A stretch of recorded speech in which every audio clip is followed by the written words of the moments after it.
Today, Ford pulled the covers off of the other Bronco that will be available in the US, the Bronco Sport. You can think of the Bronco Sport as the rugged cousin to the Ford Escape, although according to Ford, this is not quite Escape size. This is about a step smaller than that. It's 172 inches approximately long, meaning it's about the same size as a Jeep Compass, not a Jeep Cherokee. And that gives us a little bit of a window into what the Bronco Sport is probably going to be priced like. This is the vehicle that we've been talking about for quite some time as the Baby Bronco. The Baby Bronco was designed to give us a more rugged, more off-road focused entry in the crossover space, while allowing the Ford Focus to be a little bit more on-road focused, a little bit more perhaps passenger car styled, because they're going to have these two separate personalities for very similar vehicles.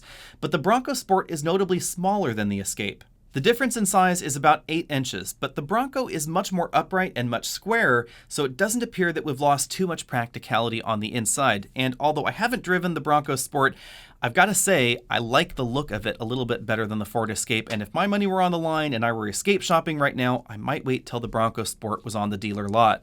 Up front, you can see that the Bronco Sport definitely borrows very heavily from the larger Bronco. Now, by larger Bronco, I mean barely larger, because the two-door Bronco is going to be only about an inch longer than the Bronco Sport.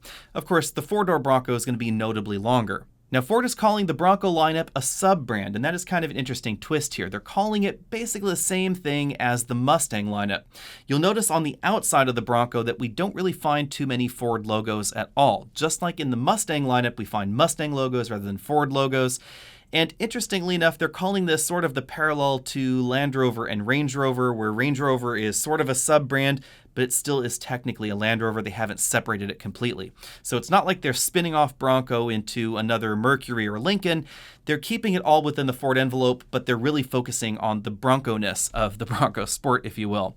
Up front, we get some really snazzy LED headlamps. You can see that we have tow hooks there on the front, and it definitely has a rugged look and rugged presence that we certainly don't find in anything in this particular segment. I suppose the closest thing you might get is the Jeep Renegade, but the Jeep Renegade is actually a little bit different as well. The Jeep Renegade is notably smaller than the Bronco Sport. It's about as far off of the Bronco Sport in terms of overall size as the Ford Escape is on the other end of things. Moving around to the side, you can see that Ford has really retained interior practicality and cargo practicality by giving the Bronco Sport a very, very square shape. And interestingly enough, the roofline actually bumps up a little bit after the front door, sort of midway through the second door. That's probably going to give us really great second row headroom. And if we move all the way to the rear, you'll notice that we have a traditional liftgate and we have a separately opening glass, something that has been disappearing across crossovers in the US, and I'm really glad that Ford decided to keep that for the Bronco. An interesting touch with the Bronco lineup is that four-wheel drive is going to be standard across the line, and that's not something that we see in the other off-road brand in the United States. For instance, the Jeep Cherokee starts out as a front-wheel drive vehicle. Pretty much their entire lineup really has a two-wheel drive option for the most part, and that's not what we're going to be seeing in the Bronco lineup, we're told, even in the Bronco Sport, the entry-level vehicle. Although the Bronco Sport dimensionally sort of fits in the subcompact category, they've given it an engine lineup a little bit more fitting with the compact crossover category. So things start out with the same 1.5-liter turbocharged 3-cylinder engine that we find in the Ford Escape, and then there's basically the same optional 2-liter turbocharged engine that we find in the Escape as well. Both engines are mated to Ford's 8-speed automatic transmission, and one key difference between the Bronco Sport and something like the Cherokee, and one of the reasons that they're calling this a little bit more of a Compass competitor, is that we don't have a 2-speed transfer case in the Bronco Sport. That's going to be a key difference between this and the full-size Bronco that is going to have 2-speed transfer cases. The Bronco Sport is going to have the standard 8-speed automatic transmission and an available rear axle locker and a very aggressive lockup for the center coupling, but it's not going to go to that next level with the 2-speed transfer case like we do find in the very top-end versions of the Jeep Cherokee. That's really noticeable because when we look at the specification sheet, the maximum crawl ratio is what they're calling basically first gear in the Bronco Sport. That's going to be 18:1. That's definitely a far cry from what we see available in the Cherokee, but definitely very similar to what we see in the Renegade and, of course, the Compass. As you'd expect, because this vehicle is related to the Ford Escape, we have an independent suspension all the way around, although there are definitely some very off-road targeted features here. So if we take a look, for instance, at the tires that are available, we have available 29-inch diameter tires. Those are pretty big, and those are going to be available on the Badlands Edition and the First Edition. If we get the base Badlands, you're going to get 28.5-inch diameter tires. Those are still pretty big as far as tires in a crossover this size go. You'll definitely find smaller tires in the average HRV or CHR, something along those lines. And size-wise, the Bronco Sport is going to be in that territory, but certainly not going to be the same kind of vehicle. So if you're really going to be taking your small crossover to national parks and you really want to go kayaking or hiking or mountain biking and you want to go somewhere a little bit further off the beaten path, that's where the Bronco Sport is going to fit. But if you're just going to go to the paved parking lot, then that's where the HRV is going to fit. The lowest profile tires available are 60 series tires, 225 60R18. That is as sporty of a tire as we get theoretically in the Bronco Sport. The thinner the sidewall, generally speaking, the better the handling. And it's pretty common in this segment for compact crossovers and subcompact crossovers to have 50 series tires or perhaps even 45 or even 40 series tires in some of the really sporty models.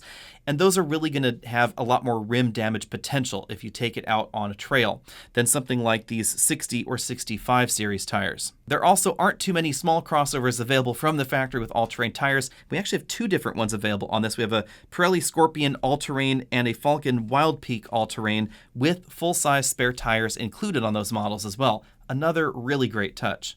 There's also a little bit of towing capacity, 2,000 pounds up to 2,200 pounds for the very top end trims, and they're telling us that we'll get up to 8.8 inches of ground clearance.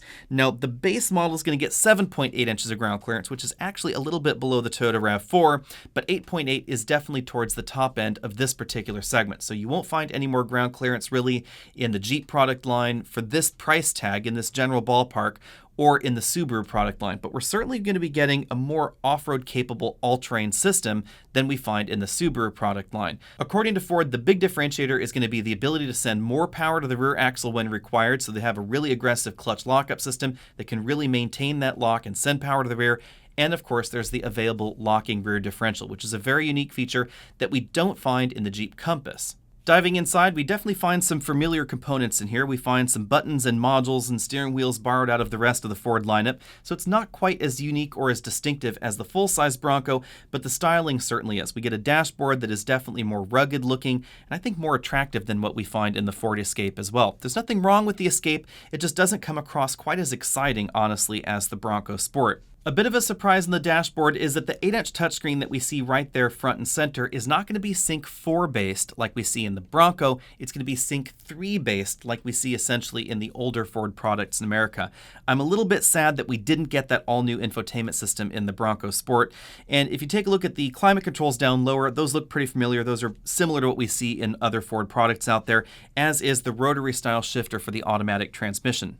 Ford's calling their traction management system GOAT, and we have a lot of the same modes that we find in the Bronco, obviously a little bit less capable in the Bronco Sport, but still probably among the best or the best in this segment most likely. We have that four-wheel drive lock button there, the locker for the rear differential, and a ton of different drive modes to choose from. Ford's going all in on practical touches. One thing I really loved is this under-seat storage bin that we see back here. This is something that I'm surprised other vehicle manufacturers haven't done before. For instance, a Toyota RAV4 back there underneath the rear bench seat, if you don't get the hybrid model, there's nothing under there because it's designed to accommodate a big hybrid battery pack. So why don't we have more under-seat storage? I'm really not sure. We've seen this in some vehicles before in the front passenger seat, but they had issues with passenger seat comfort just due to their design. There's not as much room going on up there. I don't think that we're going to see that same kind of trade-off for the rear seats because you can just pull up rear seats in any crossover and dive under there pretty easily. There are also some little hooks and things on the front seat back so you can store your widgets. In the cargo area, we find a 400-watt inverter. I wish that was a little bit bigger, perhaps 1,000 watts, but Ford tells us this is going to be a class-exclusive 400-watt inverter, so it appears that the minor inverter systems that you may find in some of the alternatives out there are going to be a little bit less powerful. They're claiming there's definitely going to be enough room in the back for two mountain bikes, and that's because of that very square profile that really improves cargo practicality. As you can see, there are going to be a ton of aftermarket accessories and different places to store your goodies. Be sure to hit that subscribe button down there at the bottom of your screen so you can be updated on all of our latest videos, including a complete review of the Bronco Sport just as soon as we can get our hands on it, or of course additional information just as soon as that dribbles out of Ford, because at the moment there are a bunch of things that we don't really know about the Ford Bronco Sport. Most important thing is we don't have official legroom or headroom figures yet, or official cargo volume or interior volume figures yet, so we don't know exactly how big the Bronco Sport is on the inside. But because it is so square, I'm going to go out on a limb and guess that the Bronco Sport is probably going to be about as big on the inside as a Ford Escape. Really, boxy profiled vehicles make better use of the space that they're given, and that certainly seems to be what we see in the Bronco Sport. I wouldn't be surprised if the Bronco Sport was about the same price or perhaps even a little bit less expensive than a comparably equipped Escape as well, because of the target market that they keep talking about in their presentation. They really are focusing a little bit more perhaps on the Jeep Compass. Now, I asked the Ford engineers this directly, and they kind of hedged their bet, saying that they think that the Bronco Sport slots somewhere between the Jeep Compass and the Jeep Cherokee. So again, final pricing details are yet to come, but it's probably going to be in that general pricing range as well. I do expect the Jeep Compass to be less expensive, but the Jeep Cherokee in its off-road focused models, they're probably going to be more expensive than the Ford. And I think that really puts the Bronco Sport in an interesting sweet spot. I have to admit, if I were shopping in this segment and I were looking for something that was a little bit more rugged, I would probably buy the Bronco Sport over the Jeep models that are out there right now. I think the Jeep Cherokee is just a little bit too big, a little bit too heavy for my tastes. It also is definitely going to be more expensive, we're told, especially in those really off-road focused models. It may be more capable because we have that 2-speed transfer case. I don't think we can deny that, but it's going to be a bit more expensive and a little bit different as well. I think the Bronco is really hitting an interesting sweet spot in this segment. Let me know what you think about all that down there in the comment section below. And again, hit that subscribe button. Be sure and check out the merch. You can find shirts right like this one down there, and I'll see all of you later.